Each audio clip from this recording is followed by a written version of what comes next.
Okay, just going to set this up.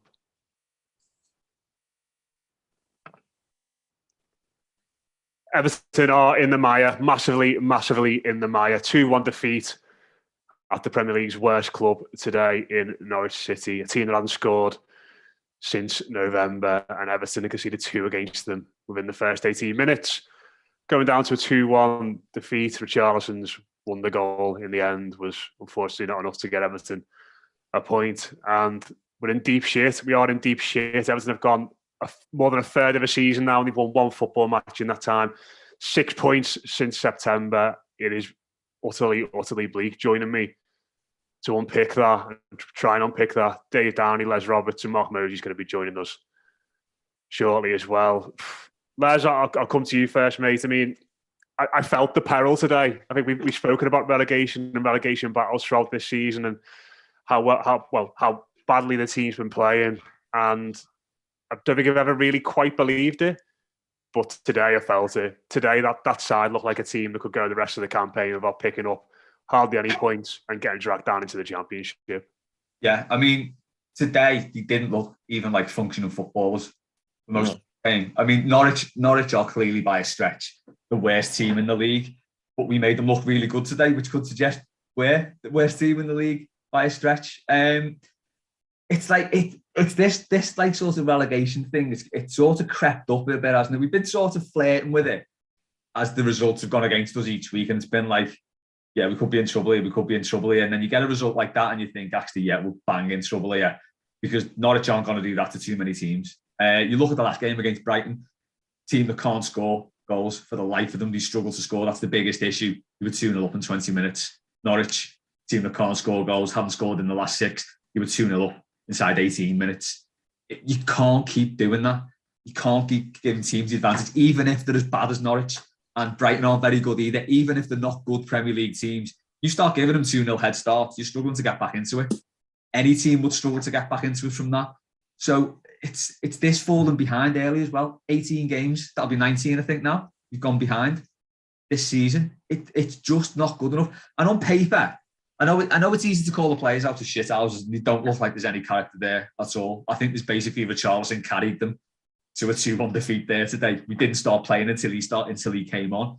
And you can't slag the players, but that group of players should not be a relegation threatened team.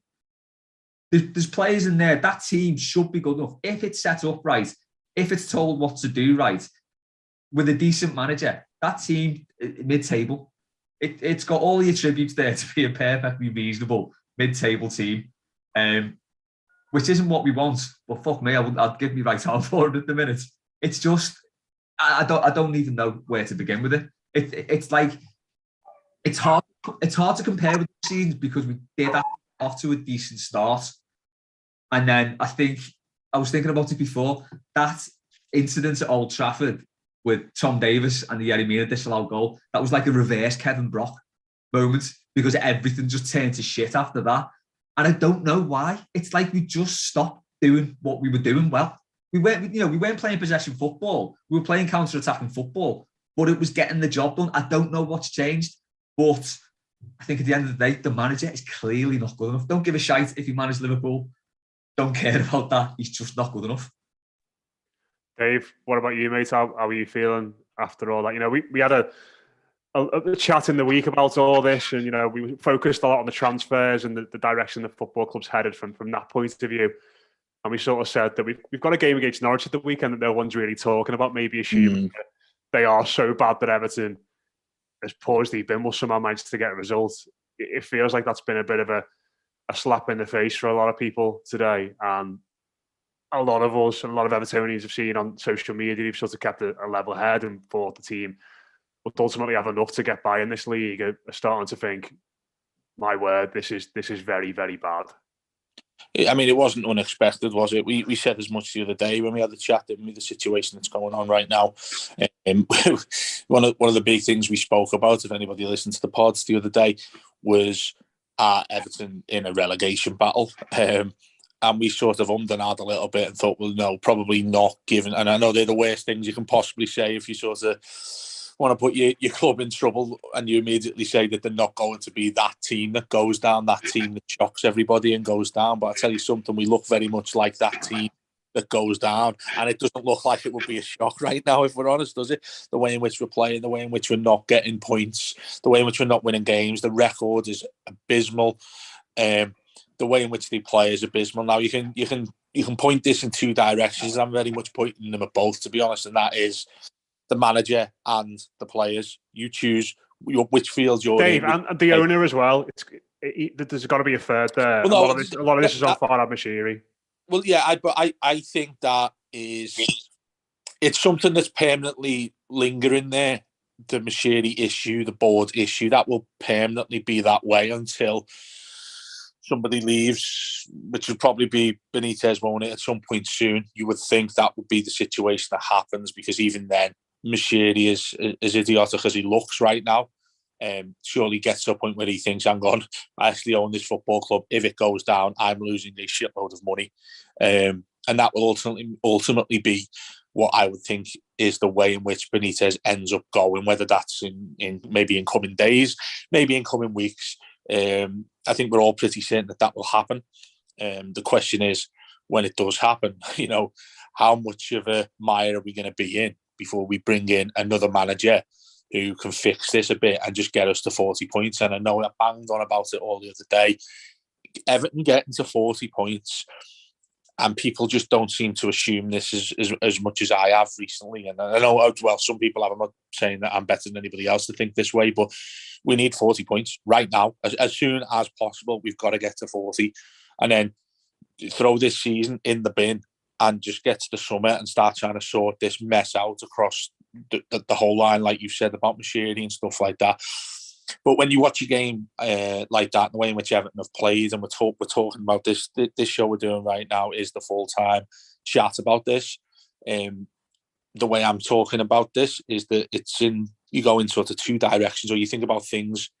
You're much more passionate about one thing than you are about another. And I would guess that most Everton fans right now are overly passionate about wanting the manager to go. But where there's a danger of thinking that is the only issue here, if we get someone else in, it'll sort Everton out. And to a degree, that is something that will probably happen. And I'm talking about probablys here, aren't I? But if we go and get a new manager in, you get that little bounce, don't you? Everybody gets that bounce. Well, most clubs get that bounce when a manager, like Newcastle haven't under Eddie Howe, thankfully, by the way. That they aren't sort of up near us yet, because they haven't got those wins, getting that bounce that we're talking about. And that's what most people will think. And then the other side of things, which has been something that has been lingering for several years, either very much right in front of our faces, or it goes off us a little bit because we start maybe picking up some results, and that is the players and how they decide to conduct themselves as professional footballers.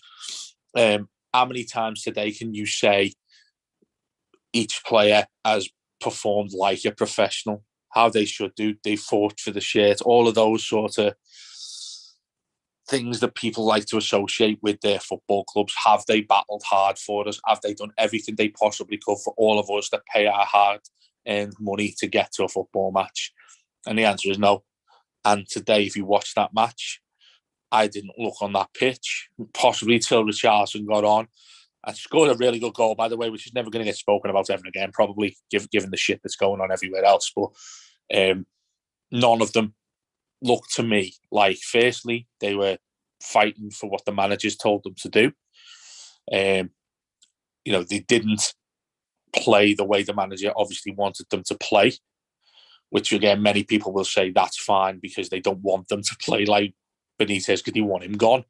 And that's why this is just this massive mixture of shit, isn't it? If you look at the rest of them, how they played, have they been good enough to get a result at the team that's bottom of the league?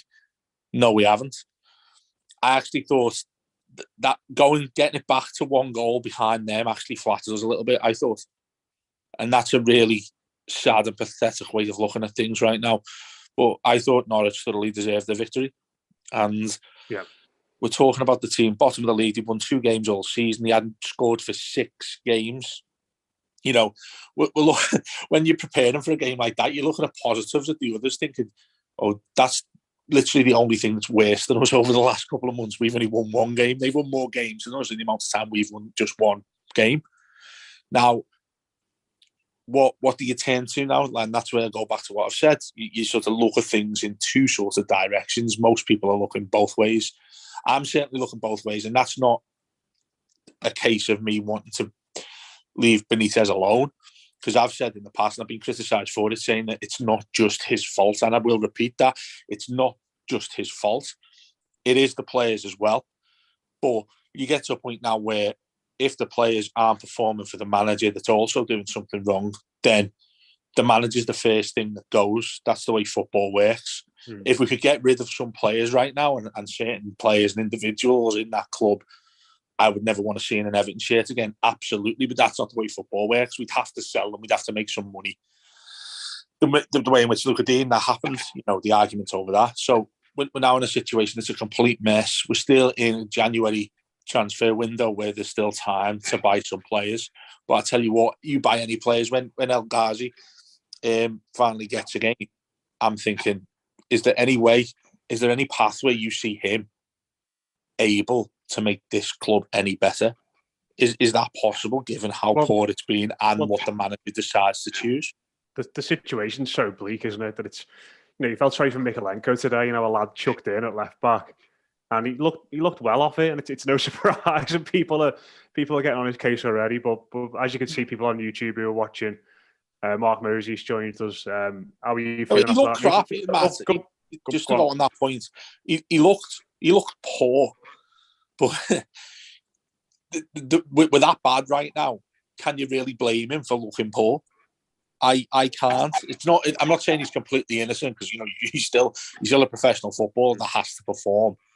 But I wasn't looking at him like, when Nias came or when Jack Walesi came. I'm not looking at him saying that he's that bad of a footballer.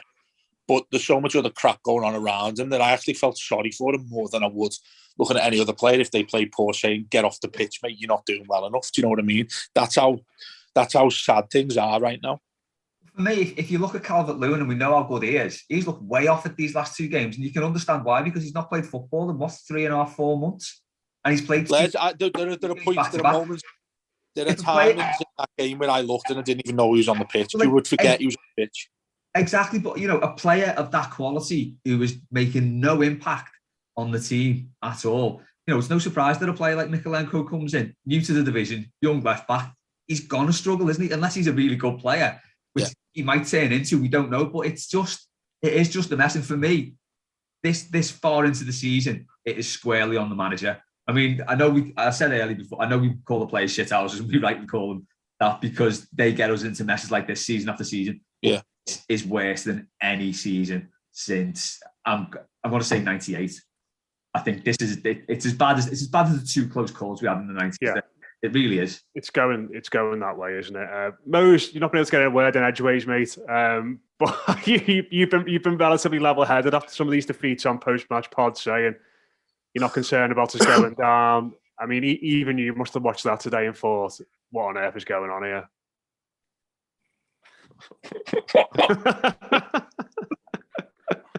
Oh God, Everton's worst ever run of form under our worst ever manager against the Premier League's worst ever team who haven't scored for 6 games. You picked there, just laughing. Oh my God, this is totally untenable. How could you possibly, Dave? You said about whether the Farhad Moshiri makes a decision about the manager in the next 2 days or 2 weeks or whatever it is.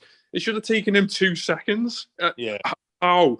Do you know what? I know it's easy to come on these instant match podcasts, and everyone in the boozer after the game in the first couple of hours, you all want impulsive action, and it's not always the right thing to do, but this isn't Everton acting impulsively now. If we were to sack Rafael Benitez, this is a seismic lack of form, tactics, any form of ability. And the only reason, as we've said for weeks now, that Rafael Benitez is still there is because he was totally empowered by Farhad Moshiri to run the entire football club.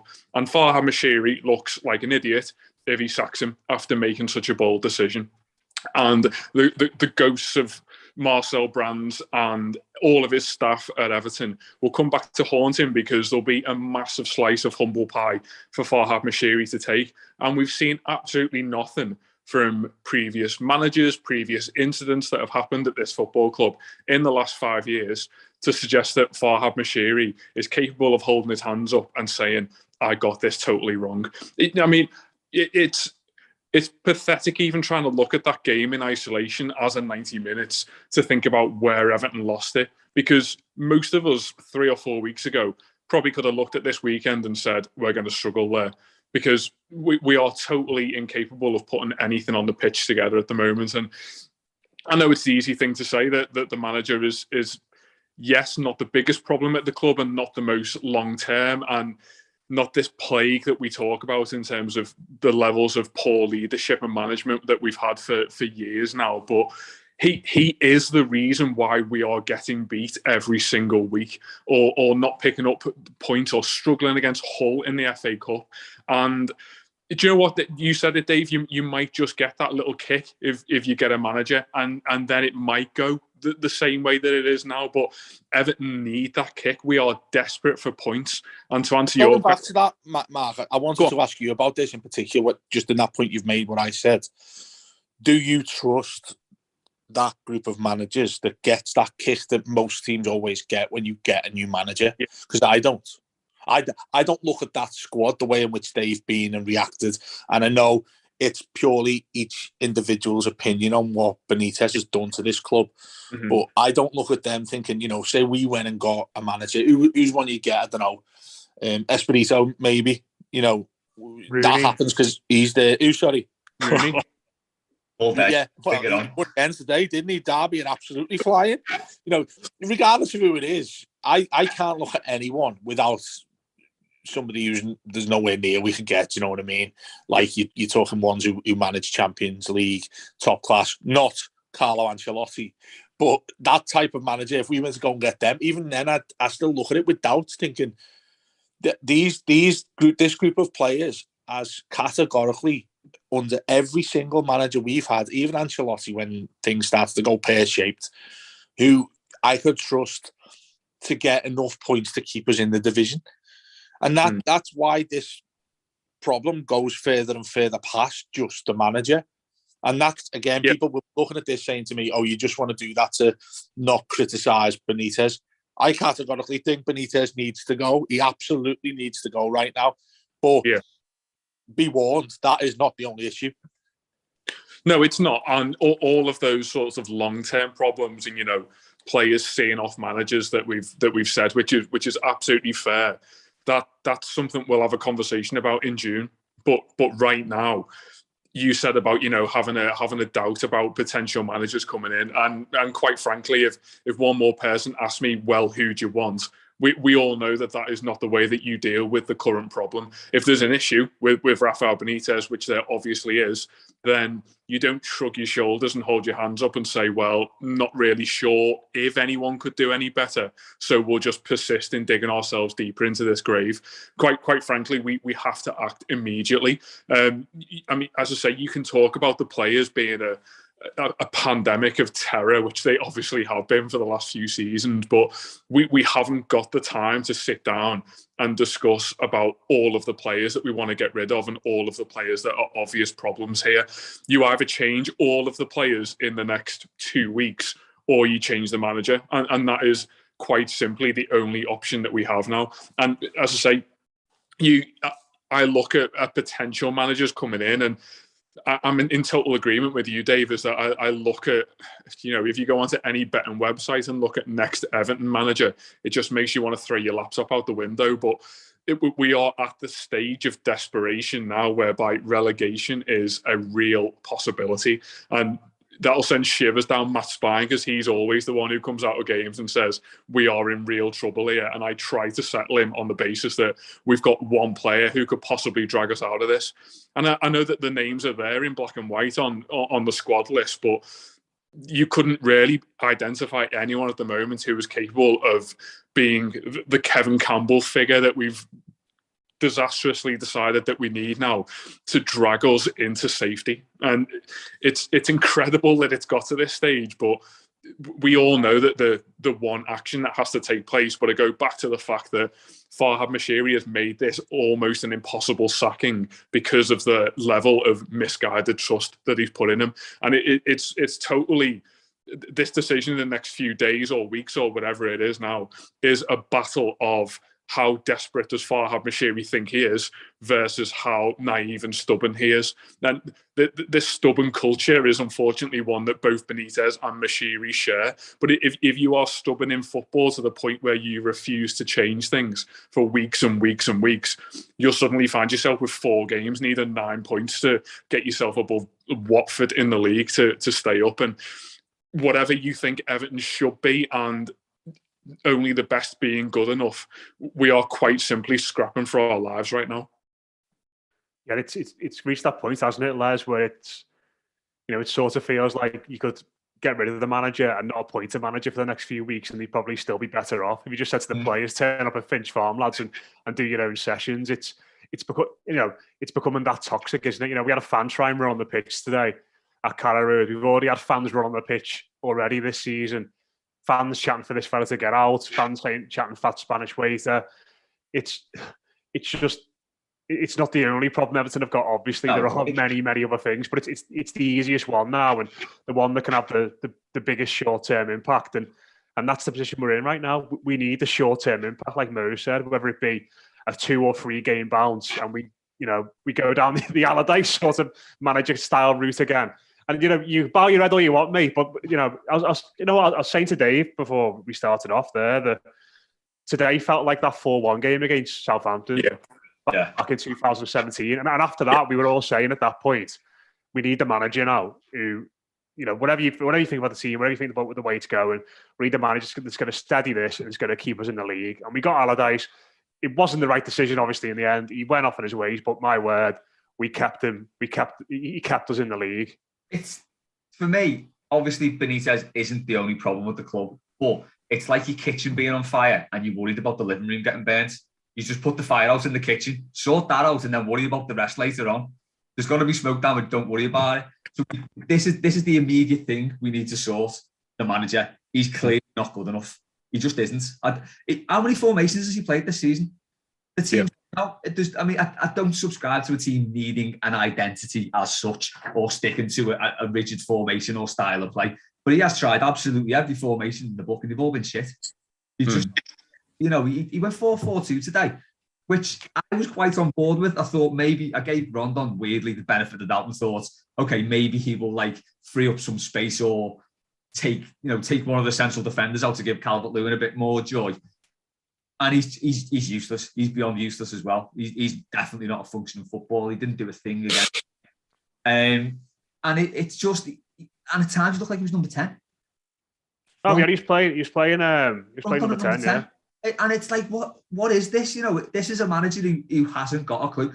And it's quite sad to see, because the whole time he was in English football, Newcastle fans loved him for some reason, even though they are the absolute purveyors of wonderful, beautiful football, and he played some of the most turgid shite ever up there. But I think they loved him because he hated Mike Ashley, and they had that in common. But that aside, the time he was at Liverpool, he was a better manager than David Moyes. He just was. And he was a good manager at this point. And he has just dropped off a cliff so bad. People are calling him a football dinosaur. He is. He's out of his depth in this league now. What he had has gone. It's had its day. And that's the issue that needs sorting out. I honestly think if you can get a manager in there who knows what he's doing, you can get something out of that team. There are enough decent players in that team to get us out of this, but it needs the right manager, and here's not it. And you said earlier on the season, Matt, when he was appointed, it was like, if this goes tits up, it will really go tits up quickly, and it has. It's proven to be like that. It was pretty obvious it was going to. And yeah, it needs a different manager in them. That's the only thing I can see that rectifies this. Else, we're in trouble now, but we are in big, big trouble because we've got harder games coming up now. Yeah. Where I accept that, completely accept it, completely agree with you. We need a new manager. Yes, we need Benitez to go, absolutely. But is the a scenario where you look at this and think, well, the only manager we could get rid, or the only manager you will want in right now is somebody that just takes us to the summer? Because I think we're in danger of entering the usual crap we've done when we've hired new managers, and that is giving, say, a long-term, even a 2 or 3 year deal to a manager that keeps us up for the rest of this season. Because then what I'm worried about, Les, is, yes, fine, get that manager in, get him to get these players to do something for us so we get a relative mid-table finish, because I'd be absolutely taking that right now. If you give me 40 now, I'd take it right now, absolutely. Mm-hmm. But then I'm thinking, well, you get somebody in who's like, you know, what they used to say about Big Sam, ironically, wasn't it? It was the fireman. Do you know what I mean? He comes in, puts everyone's resting around, and then he leaves again.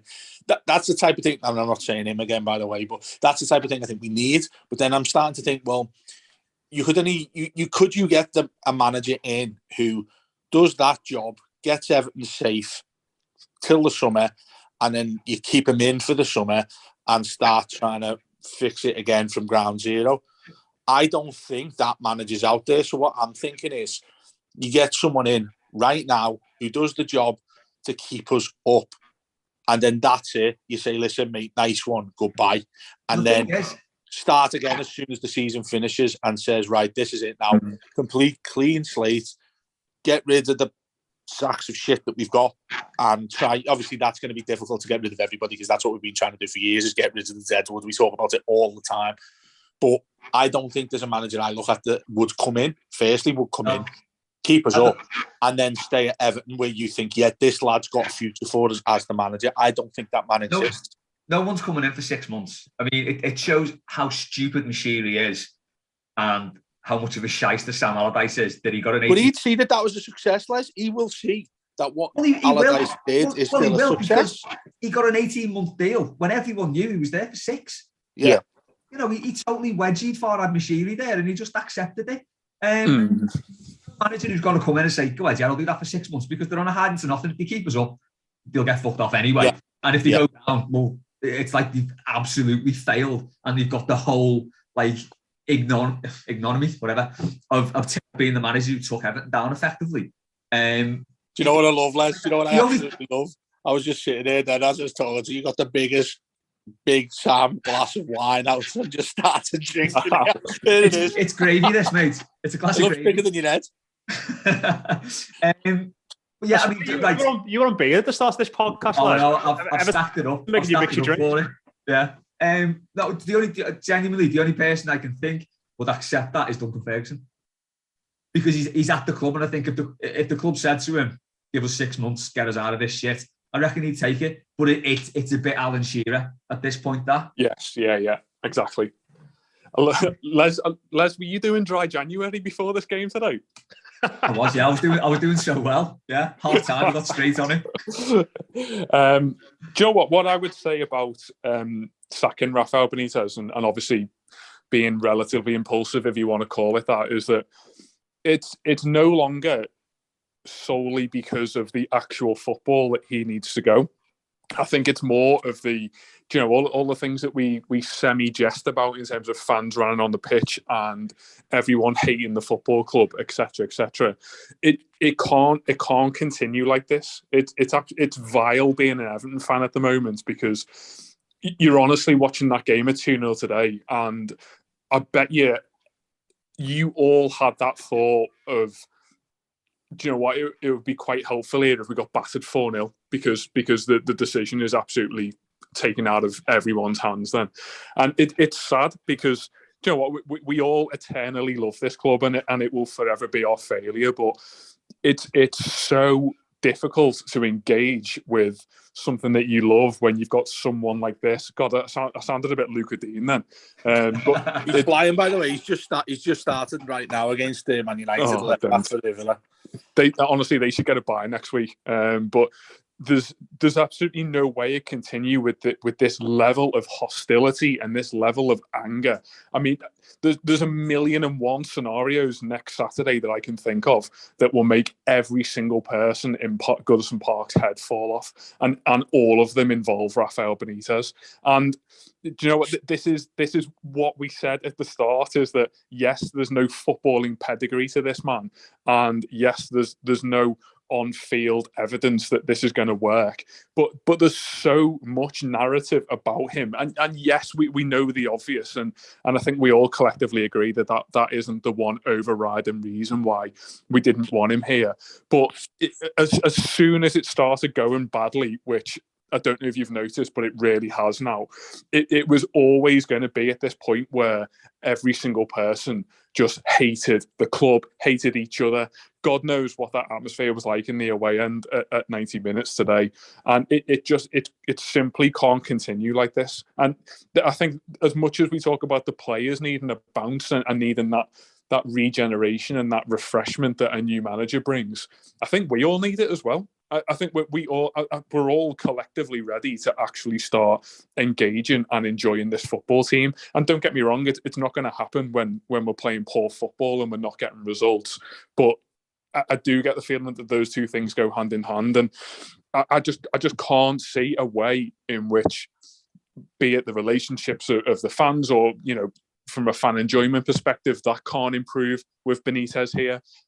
I would probably look at everything I've seen on the pitch since he's been here and say that's evidently not going to improve, because you can throw the injuries and suspensions excuses at me all day long, but regardless of the team that you put out against Norwich City today, and let's remember that that's probably the best squad that we've been able to field in recent weeks, you absolutely can't come away from that without serious repercussion. And there is only one inevitable consequence that needs to be made, and it needs to be made by, unfortunately, the most inept man at the football club. Do you feel like it is inevitable? Him getting sacked? I don't think he's going to get sacked. I think he'll be in charge against Villa next week. Yeah, I couldn't say to you now. And any other football team in the country, that happens immediately, doesn't it? By the end of the 5:30 game on Saturday night, you get a little flash-up banner in the corner on Sky Sports to say that Rafael Benitez is gone. It's obvious, it's correct, and everyone moves on, and the recruitment policy starts again. And yes, we've all been down this horrible thing, and do we get someone for 6 months? Do we get them for 6 years? Whatever it is. But as you rightly said, there's absolutely no confidence in Everton making any form of correct, or even if it was a tad dangerous in terms of, going into the end of the transfer window with absolutely no manager. And we are not capable of taking a risk that could potentially benefit us, but could potentially go totally the other way. I mean, I don't really think any of us would say now that it could get any worse than this. But no, to answer your question, Matt, he will not impulsively be sacked tonight. He'll more than likely be there next week, and Goodison Park will just be an absolute pit of despair. But I just can't see how Farhad Moshiri can look at this. Again, he's not an Evertonian, but you can't look at this, be it from an emotive point of view, a statistical point of view, a footballing point of view. None of this is working, and surely even he can see that. Yeah, and just before your say on this, let's just seen TalkSport there put a statement out saying that Benitez could be sacked tonight, and given that we all know how Farhad Moshiri likes to use them as his mouthpiece, I put some weight in that. But if he does, it wouldn't be cause for celebration unless for maybe if he did get sacked, because you've got a situation there where we've sold one of our best players who he fell out with literally days ago, who's gone out the door. We've given him money to spend on players to come in, and all of a sudden he's been binned. It's just it's a necessary thing to do, but it feels like it also just completely sum up the inherent issues that are going on at the football club at the moment as well. Yeah, there's just not one part of the football club that seems to be functioning on an even passable level as it should be. It's like the narrative this season has been a little bit, well, you can't keep sacking managers, but the sort of counterpoint to that is we'll just stop employing shit ones, because we have done that. I think since David Moyes left, we have not made one appointment that's been correct. I mean, I've said well, you've always said it, mate, haven't you? We've had three good managers. Yeah. 3 good managers in 50 years. But it's just, and yeah, you know, as Mark said, you know, if we do sack him tonight, do we trust anyone to make the right decision on the next manager? It is a massive gamble, but I think he's had enough time now, which is a really weird thing to say considering it's January in his first season. But he has enough time. It's like when Mike Walker got binned off. He drew against Norwich, I think maybe, and beat West Ham. And he said he was convinced he'd turned the corner. He hadn't. He was shit. And it took Joe Royle to come in and take that squad of players, which wasn't a particularly bad squad of players, as it turned out, as they showed. And he turned it round. It's all about making the right appointments. Now, it's whether anyone, as Dave said, wants to come to us, be it for 6 months or, as Mark said, 6 years, whatever. Does anyone want to do that? Is anyone going to put their reputation on the line and, you know, come to us in a real shit show and try and turn it around for 6 months or long term?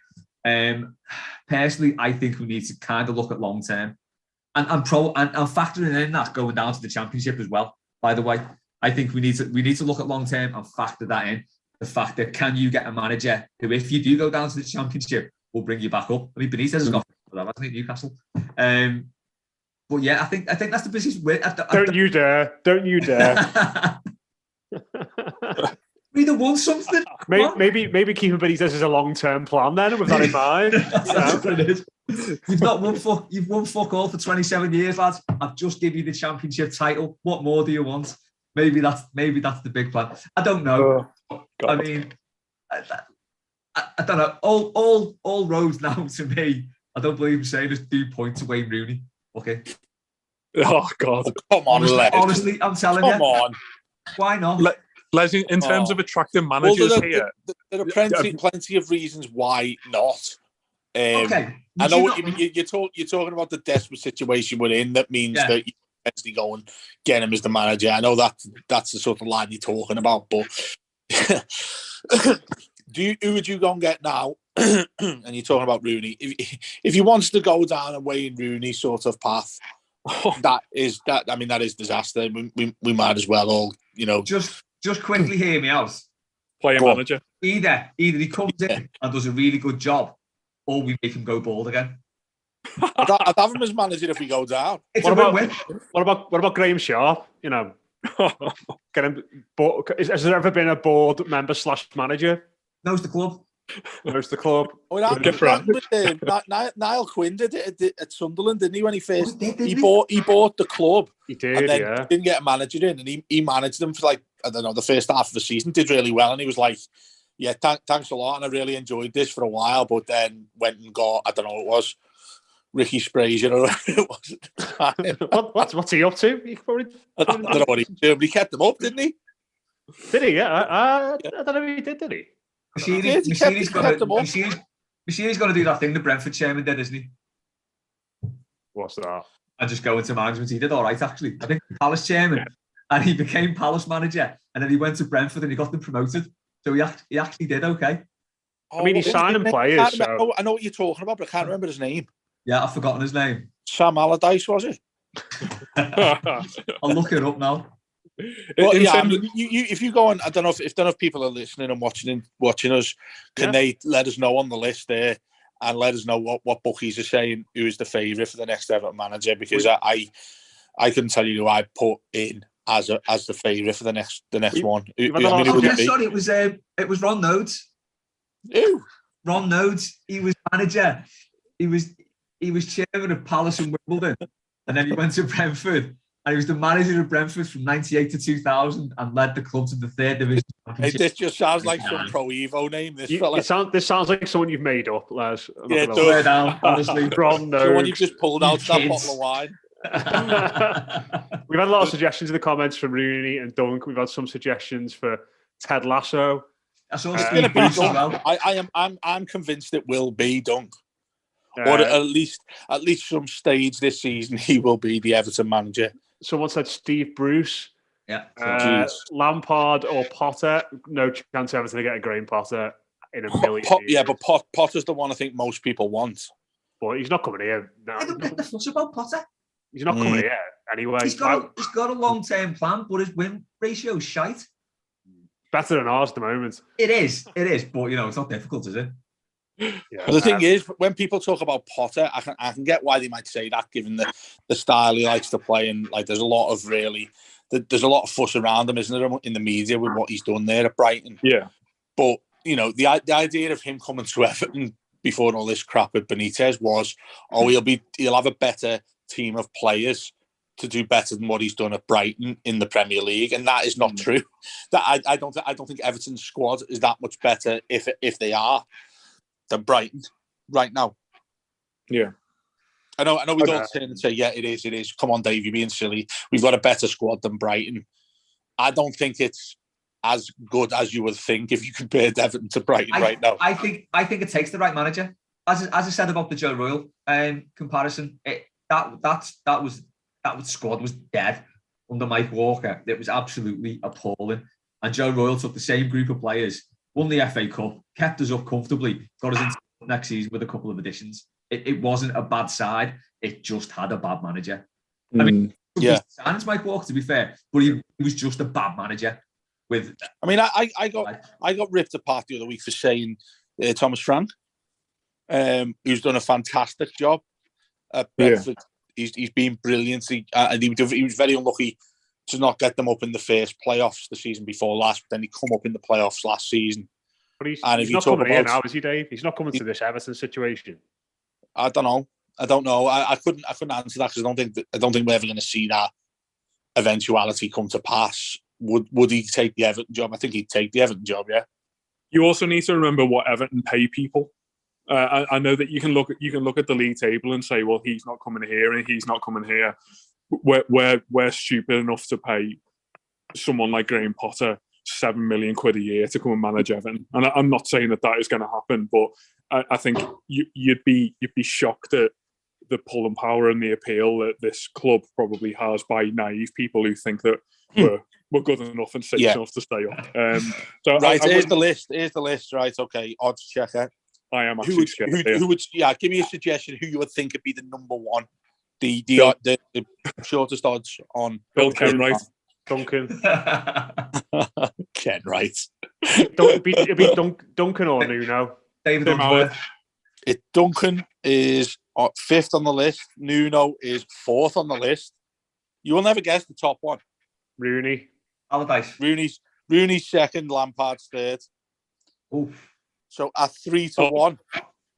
If Rooney's second and Lampard's third, then it must be Scholes. Who else was in that team? No. Ted Lasso. No, I mean, well, yeah. I've got a list of seven here. The one who's top 3-1. You wouldn't guess. If we were on Neil Warnock, Malky Mackay, no. Gary Megson. Gary Megson, wow, former Blue, eh? Tony Mowbray. No, the current Denmark international manager. Okay, yeah, he has been linked in the past. Kasper Hjulmand. He is 3-1, and he's the shortest price to get the Everton job. I've never seen him manage or coach a footballer, but we absolutely need him, and we need to make our move right now. Has the lad got eyes? Get him in. Oh God! He looks boss in Hummel. Get him in. Mark Hughes. You know what? That is something Farhad Moshiri will actually think that's a part of what needs to be involved, is the fact that he wears Hummel.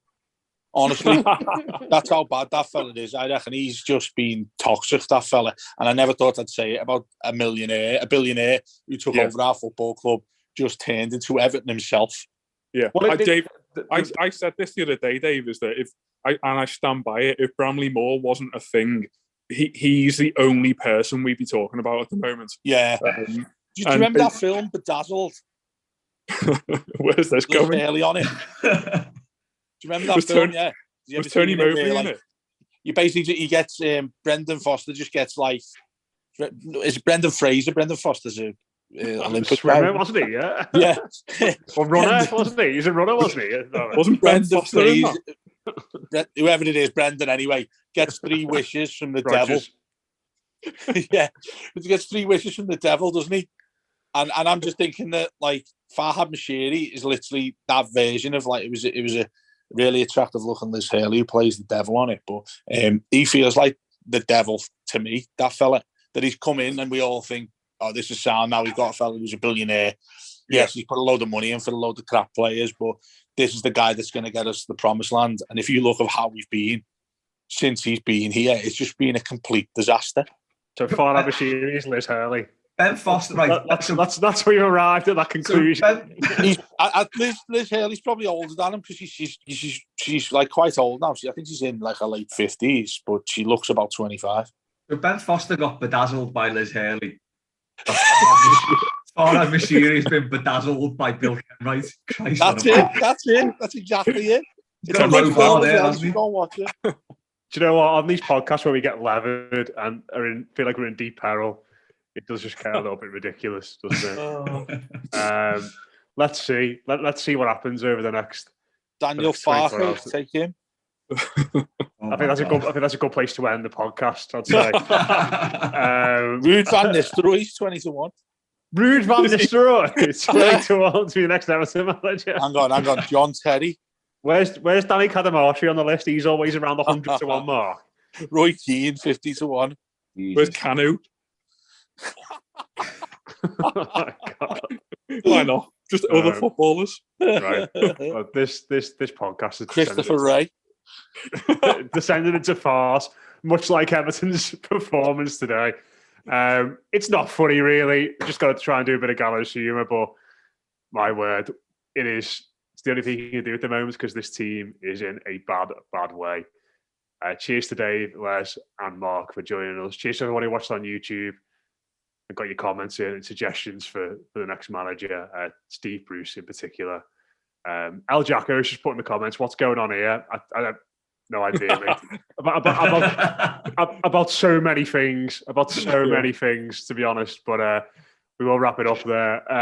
We had one more comment live of it saying, let's be honest here, there are two top jobs set to become vacant. Both involve the colour blue. Get Liz Hurley as the forward. Why not? Get her in. get her in. How could she do any worse? But yeah. By the way, guys, just before we finish, did anyone watch it? I've been obsessing over this. Did anyone watch the darts, obviously, around New Year? And there's that thing going around Twitter, that meme of Ted Hankey, the darts players. Everyone's seen it. Yeah. Where he goes, am I in charge or is the devil in charge? It's like he was Everton. Can he play right back? Probably. Well, no, we've got a right back now. We just don't play him. Yeah. Ben Godfrey is playing there today. Who knows? Yeah. Let's leave it there. We'll be back in the week, of course, with all the usual stuff, building up to that game against Villa and potentially talking about another manager getting the boost as well. Up the Sky Bet Championship. Yeah. Bring on Dwight Gale. 4 extra games a season. 4 extra games. Derbies. What's not to like? Away. Yeah, absolutely. Even Les, who's always said going down is not a bad thing, is starting to get converted. Right. I've tried to end this podcast so many times now, but right, that's it. That's your instant match reaction for Norwich 2, Everton 1. Enjoy what you can of your weekend. And fingers crossed this all turns around.